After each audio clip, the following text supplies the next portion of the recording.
The forest stretched endlessly, a sea of towering pines and whispering oaks that swallowed the sunlight before it could touch the ground.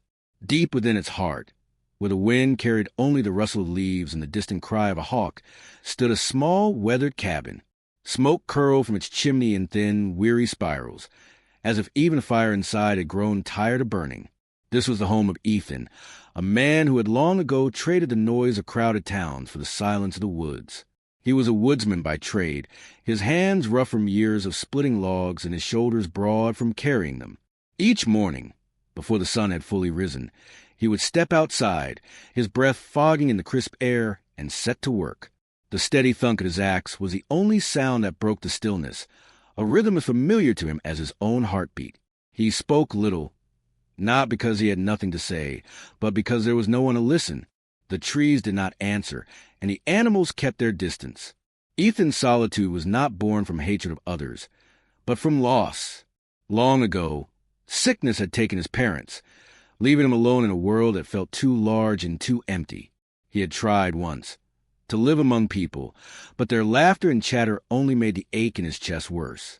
So he had retreated, building his cabin far from the nearest village, where the only reminders of his past were the worn Bible on his shelf and the quiet prayers he whispered at night. Then came the evening that changed everything. The sky had turned the color of iron, and a bitter wind gnawed at the trees. Ethan was stacking firewood against the side of his cabin when a sound caught his ear. Not the usual creak of branches, but the unmistakable crunch of footsteps. He turned, his grip tightening on the axe still in his hand. Few travelers came this deep into the forest, and those who did were often lost or desperate. Through the gathering shadows, he saw them. A woman, her dress frayed at the hem and her shawl pulled tight around her shoulders, clutching the hand of a small boy. Behind her, a girl with wide, frightened eyes clung to her skirts, and in her arms, she cradled a sleeping baby wrapped in a thin blanket. The woman's face was pale with exhaustion, her lips chapped from the cold. When she spotted Ethan, she hesitated, as if unsure whether to step forward or flee. For a long moment, neither of them moved. Then the little boy, his voice trembling, spoke. "Mama, is that the man who's going to help us?" Ethan's chest tightened. He had spent years building walls around his heart, convincing himself he needed no one. But as he looked at the woman, Lydia, though he did not yet know her name, and her children, something inside him wavered. The wind howled through the trees, carrying the promise of storm. He lowered the axe. "You'd best come inside," he said gruffly, turning toward the cabin. And just like that, the door he had kept closed for so long creaked open. The fire in the hearth crackled and spat, its orange glow flickering against the rough-hewn logs of the cabin walls. Shadows stretched long and thin, dancing over the faces of strangers who now sat at Ethan's table. The woman, Lydia, had barely spoken since stepping inside, her fingers wrapped tightly around a chipped mug of tea. Steam curled upward, warming her wind-chapped cheeks, but her eyes remained distant, fixed on some unseen worry. The children, though, were less guarded. The boy, Thomas, swung his legs on the bench, his gaze darting around the room with open curiosity, while the girl, Eliza, traced the grain of the wooden table with a fingertip, as if memorizing its patterns. The baby, Grace, slept soundly in Lydia's arms, her tiny chest rising and falling in perfect peace, unaware of the storm outside or the tension within. Ethan stood near the hearth, arms crossed, watching them. He had given them food, a simple stew of potatoes and salted meat, and dry blankets, but the weight of their presence pressed against him like a stone. He wasn't used to sharing his space. The cabin had been his refuge, a place where silence was the only company he needed. Now, the air was thick with the sound of breathing, the rustle of fabric, the occasional whisper between the children. It unsettled him. "We'll be gone by morning," Lydia said suddenly, her voice low but firm. She didn't look at him as she spoke. "I don't mean to trouble you longer than necessary." Ethan grunted in response, though he wasn't sure if it was agreement or just acknowledgement. He studied her face, the tightness around her mouth, the way her shoulders hunched slightly, as if braced for an argument. He recognized that look. It was the same one he'd seen in his own reflection years ago, after his parents had passed. The look of someone who expected the world to turn cruel at any moment. Thomas, though, seemed oblivious to the unspoken strain. "Mr. Ethan," he piped up, "do you really live here all by yourself?" Ethan hesitated. "Aye," he said finally. "Don't you get lonely?" The question struck deeper than the boy could have known. Ethan's jaw tightened. He thought of the long evenings spent in silence, the way the wind sometimes sounded like voices just beyond the door. "Got used to it," he muttered. Lydia shot Thomas a warning glance, but the boy pressed on. "We used to live in a town. There were lots of people there. But then Papa died, and Mama said we had to leave." His voice wavered for the first time. "I miss him." A heavy silence fell. Ethan didn't know what to say. He wasn't good with words, wasn't good with comfort. He glanced at Lydia and saw the way her grip tightened around Grace, the way her throat moved as she swallowed hard. "Thomas," she said softly, "enough?" The boy ducked his head, chastened, but Ethan found himself speaking before he could stop himself. "Lost my folks, too. Long time ago." The words felt clumsy, too loud in the quiet room. Lydia's eyes flicked to his, surprised. For a moment, something passed between them, an understanding, a shared ache. But then she looked away again, her walls firmly back in place. "We'll leave at first light," she repeated. Ethan nodded, though the thought unsettled him in a way he couldn't name. Outside, the storm raged on, the wind howling like a wounded animal. The fire dimmed slightly, and he moved at another log, the heat searing his palms. He told himself it was better this way. Let them go. Let the quiet return.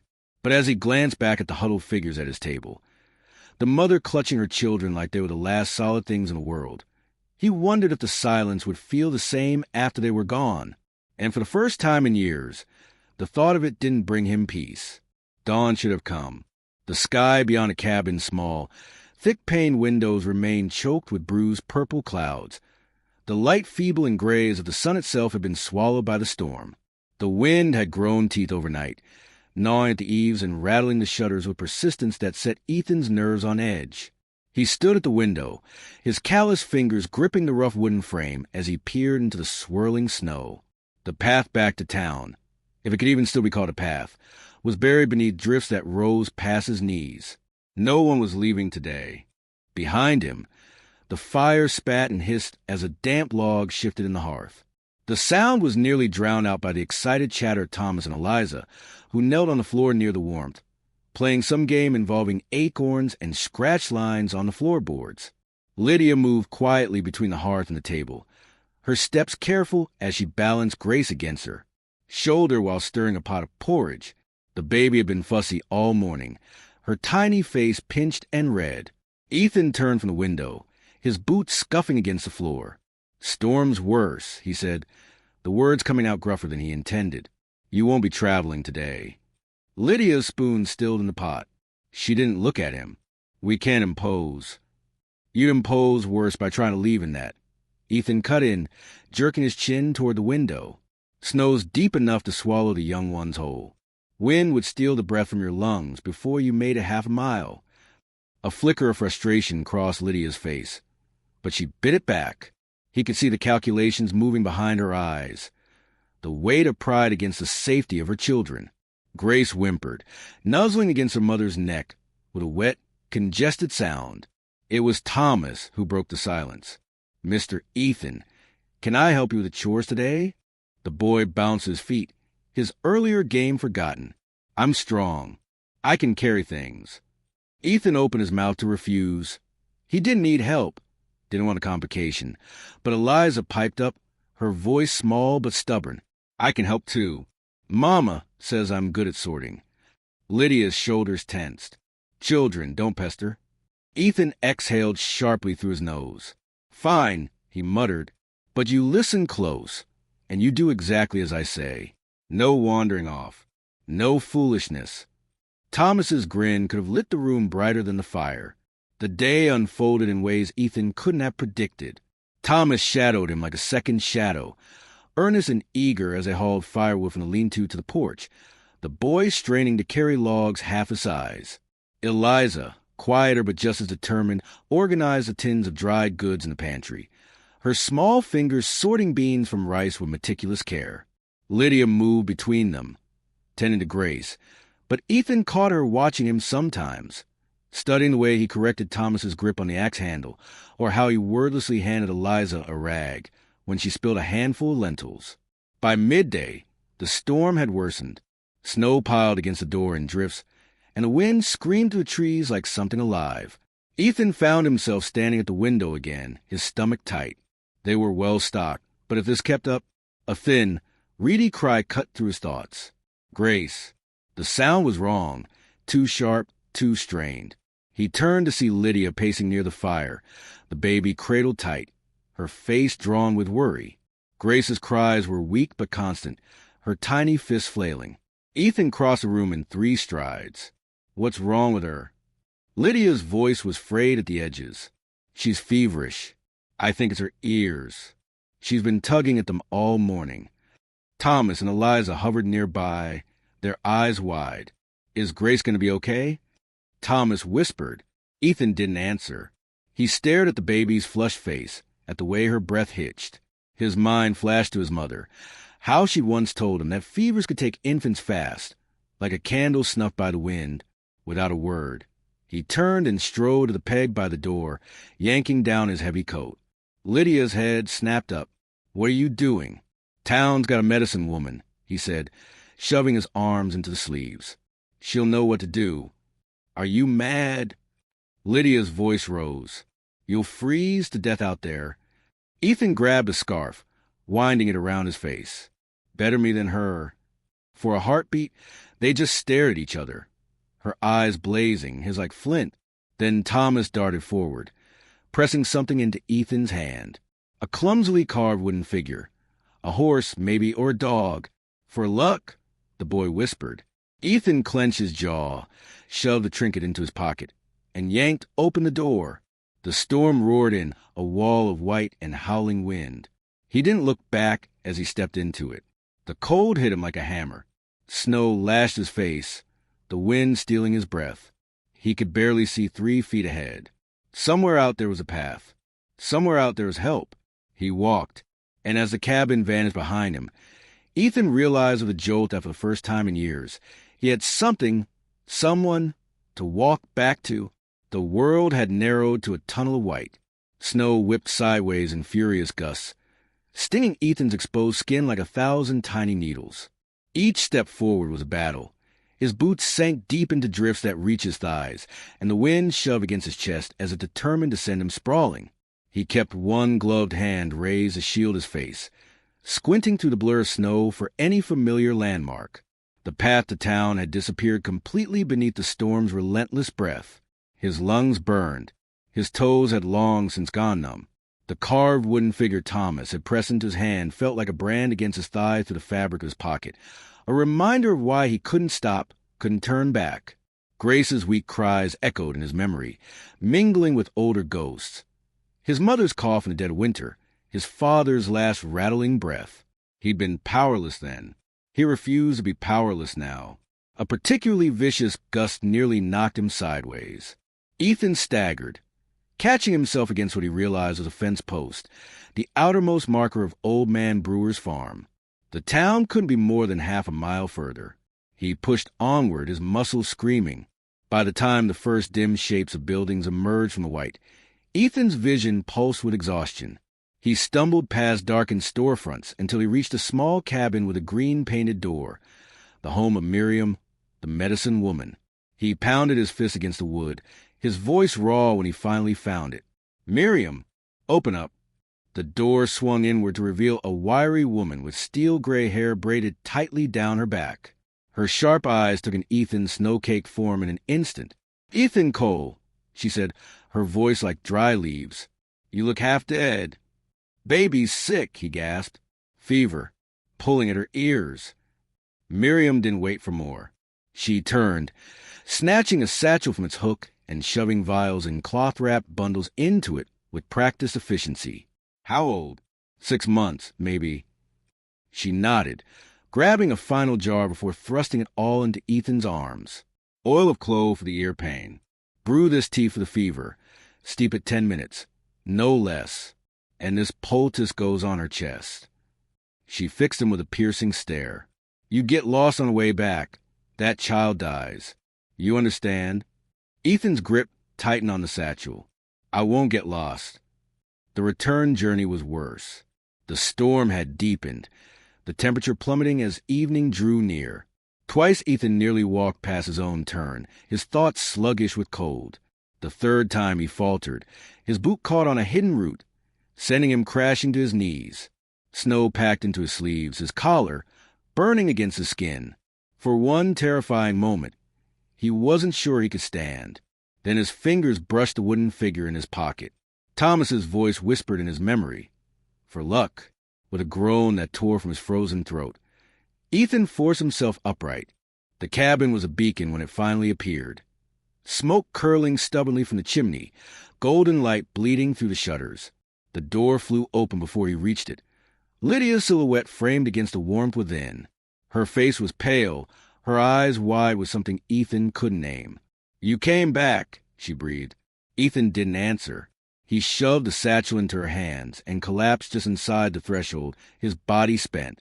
The next hours passed in a blur. Miriam's remedies worked swiftly. The clove oil quieted Grace's cries almost immediately, and the fever tea had her sleeping peacefully within the hour. Ethan sat slumped by the fire, sipping the broth Lydia pressed into his hands, watching as she moved between the children with quiet efficiency. Thomas and Eliza had been bundled into their makeshift bed, though Thomas kept lifting his head to peek at Ethan, as if reassuring himself the woodsman was really there. Finally, with the children asleep and Grace resting easy, Lydia sank onto the bench beside Ethan. The firelight painted her face in gold and shadow, smoothing the worry lines between her brows. "Why did you go?" she asked softly. Ethan stared into flames. "You needed help." "That's not an answer." The logs crackled. Somewhere outside, a tree branch groaned under the weight of snow. "I watched my parents die," Ethan said at last, the words scraping his throat. Couldn't do anything to stop it. He turned the empty broth bowl in his hands. Didn't want to watch it happen again. Lydia was silent for a long moment. Then, tentatively, her fingers brushed his wrist, just the lightest touch, there and gone. "Thank you," she whispered. Ethan didn't trust himself to speak. He gave a single nod, his throat tight. The storm raged on outside, but inside the cabin, something fragile and new had taken root. And for the first time in longer than he could remember, Ethan Cole didn't feel quite so alone. Spring came late that year, creeping in on hesitant feet. The snowdrift shrank reluctantly, leaving behind mud and the first brave shoots of green. Ethan found himself studying the changing landscape with new eyes, not just as a woodsman noting the thaw, but as a man who now had more than his own survival to consider. The cabin had transformed in subtle ways since the storm. Lydia's mending basket sat permanently by the hearth, a tangle of thread and patches. Thomas's collection of carved animals lined the windowsill, their rough shapes smoothed by small, proud fingers. Eliza had claimed a corner near the fire for her school, where she painstakingly taught Grace the alphabet using sticks and pebbles. And Grace herself, healthy now, her cheeks round and pink, watched the world with wide, curious eyes from her perch on Lydia's hip. Ethan told himself it was temporary, a practical arrangement. Lydia had taken over the cooking and mending with quiet competence, freeing him to focus on preparing the fields for planting. The children helped where they could, Thomas shadowing Ethan like a second shadow, Eliza tending the kitchen garden with solemn focus. It made sense. It was efficient. But then came a morning when Thomas, struggling to lift a bucket of water, had called "Papa, help!" without thinking, and the world tilted. Ethan had frozen, the words striking him like a physical blow. Lydia's hands had still on the bread dough she was kneading. A terrible silence filled the cabin. Thomas's face crumpled. "I'm sorry, It's all right," Ethan said gruffly, too quickly. He took the bucket from the boy's hands, their fingers brushing briefly. Thomas stared up at him, eyes shimmering, and something in Ethan's chest cracked open like ice on a spring river. Later that evening, after the children were abed, Ethan found Lydia sitting on the porch steps, her face turned toward the emerging stars. He hesitated in the doorway, then joined her, leaving careful space between them. The night smelled of damp earth and new growth. "He misses his father," Lydia said softly. Ethan nodded, his calloused hands dangling between his knees. "I know." A moth fluttered past, drawn to the lamplight inside. Lydia watched it go. "You've been good to them. Kinder than we had any right to expect." Ethan studied the dark line of trees beyond the yard. "They're good children." Silence settled between them, comfortable this time. The creek murmured somewhere in the darkness. Lydia took a breath. "Ethan, A crash from inside the cabin cut her off. They both surged to their feet. But it was only Grace, standing in her crib and grinning triumphantly beside the toppled stool she'd apparently used to climb out. Eliza peered behind her, rubbing sleep from her eyes. "She wouldn't stay put," the girl mumbled. Lydia scooped up the giggling baby with a sigh. "Back to bed, all of you." Ethan watched them go, the moment broken. But as he turned to follow, his gaze caught on the kitchen table, where Thomas's latest carving sat half-finished. A bear this time. Its shape was rough, but the care was unmistakable. That night, lying awake on his pallet, Ethan stared at the ceiling beams and let himself imagine, just for a moment, what it might be like to hear that word again, to deserve it. Outside, the first peepers of spring sang in the dark. The golden light of late summer draped itself over the farm like honey, thick and sweet.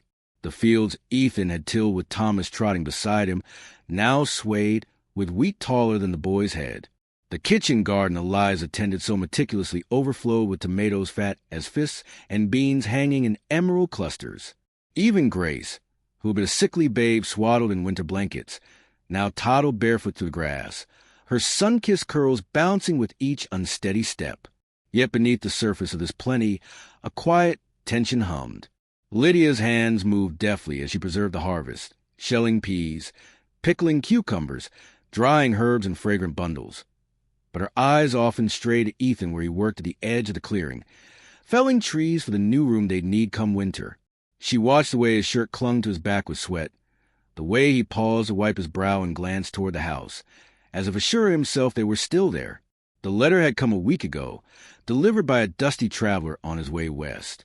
Lydia had recognized her sister's handwriting immediately, the familiar loops and flourishes bringing a pang of homesickness she hadn't expected. The words within were kind. Her sister had remarried. Her new husband had land near the Ohio River. There was always room if Lydia wanted to come home. She had folded the letter small and tucked it beneath her mattress, saying nothing. Now, as she stood at the work table kneading dough, the children playing some raucous game outside, Ethan appeared in the doorway.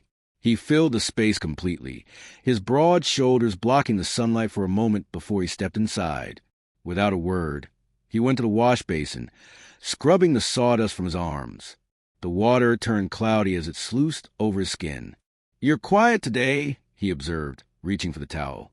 Lydia pressed her thumbs deep into the dough. "Am I?" Ethan studied her, his gaze as tangible as a touch. He had learned to read her silences these past months, just as she had learned his.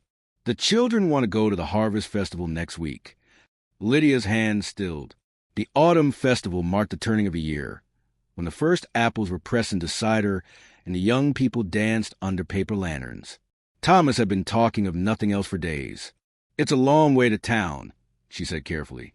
Ethan hung the towel neatly on its peg. "We could take the wagon. Be back by nightfall." The unspoken question hung between them. "Will you still be here by then?" Lydia turned back to her kneading, flour dusting her wrists like snow. Outside, Grace shrieked with laughter. Through the window, Lydia could see Thomas pretending to be a bear, chasing his sisters around the oak tree. Eliza's braids streamed behind her as she ran, her usual solemnity forgotten in the game. Ethan moved to stand beside her at the window. His arm brushed hers, warm and solid. "They look happy," he murmured. Something in Lydia's chest tightened. She thought of the letter hidden away, of the life she left behind. Then she looked at Thomas's beaming face as he swung Grace into the air, at Eliza carefully arranging wildflowers in a jar on the stump they used as a table, at Ethan beside her, his presence steady as the oak shadow stretching across the yard. Her voice was barely above a whisper when she finally spoke. "I want to marry you." The words seemed to hang in the air between them, shimmering like heat over summer fields. Ethan went perfectly still. Lydia kept her eyes on the children, her cheeks burning. If that's something you'd want. For one terrible moment, there was only silence.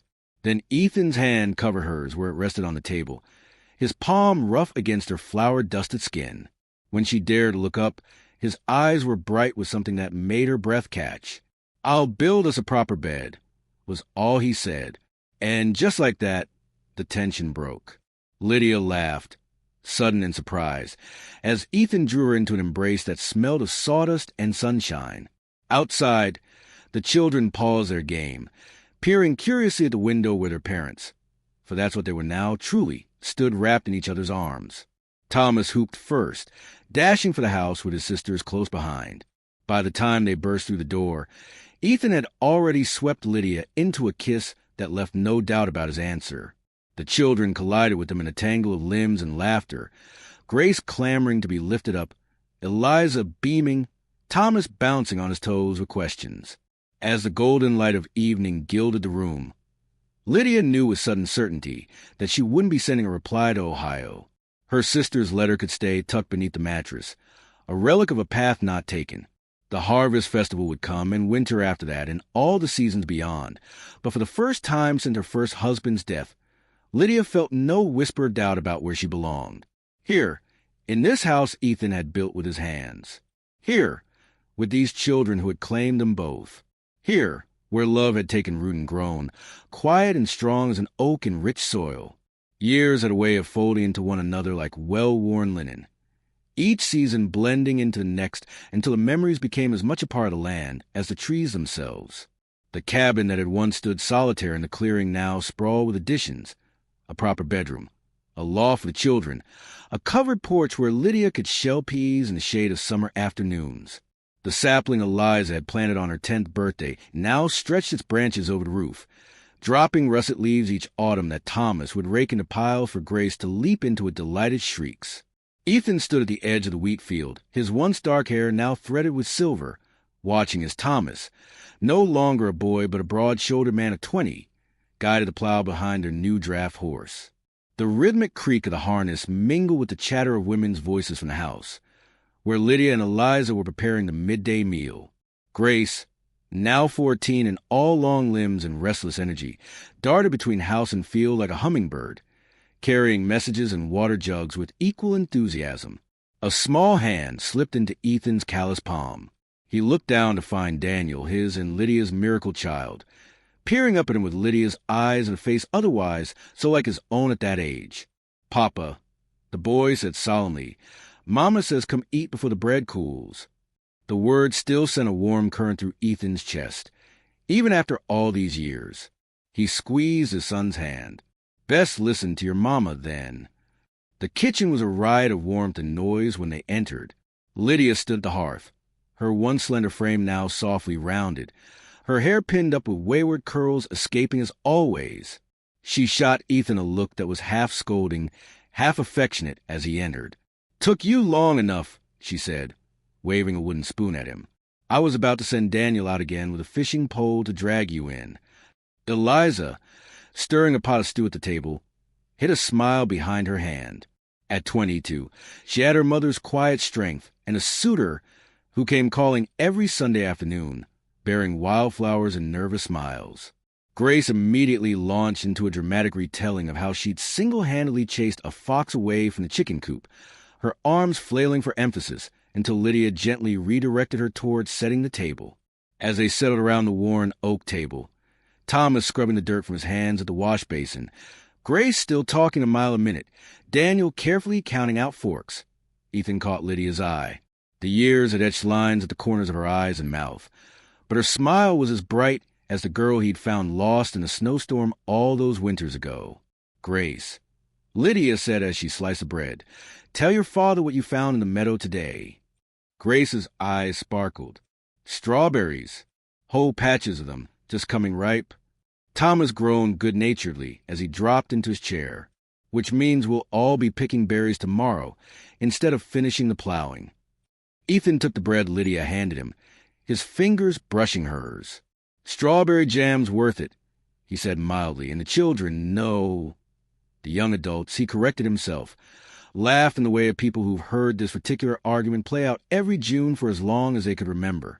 Later, when the meal was finished and the others had scattered to their chores, Ethan lingered on the porch with Lydia.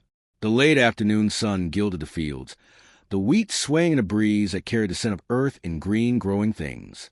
Lydia leaned against him, her head resting against his shoulder as it had 1,000 times before. "Miriam stopped by while you were in the field," she said softly. "Brought news from town. The Johnson girl had her baby, a boy, healthy as can be." Ethan hummed in acknowledgement, his arm tightening around her waist. They delivered enough babies of their own over the years. First Eliza's, then Thomas's. Now the whole community seemed to regard their homestead as a place where life took root and flourished, that the news carried the weight of shared experience. Lydia turned her face into his shoulder, her next words muffled but clear. "Who would have thought? That night in the snow, I never imagined." Ethan pressed a kiss to her hair, breathing in the familiar scent of soap and rosemary. He didn't need her to finish the thought. The lonely woodsman's cabin had become a home. The widow and her children had become a family. The love they'd nurtured had grown like the oak tree in the yard, steady, deep-rooted, offering shelter to all who came within its reach. As the first fireflies blinked to life in the gathering dusk, Ethan knew with quiet certainty that every step, the loneliness, the fear, the leap of faith, had been worth it. The story wasn't perfect. There had been hardships and sorrows along the way, but it was theirs, and it was far from over. Call to action. If this story of love, faith, and second chances warmed your heart, do us a kindness. Hit that subscribe button so you never miss tales of hope and redemption. Share this with someone who needs reminding that lonely winters can blossom into abundant springs. Your support helps us tell more stories that matter. Until next time, may your own story be filled with unexpected blessings. Subscribe, share, believe in second chances.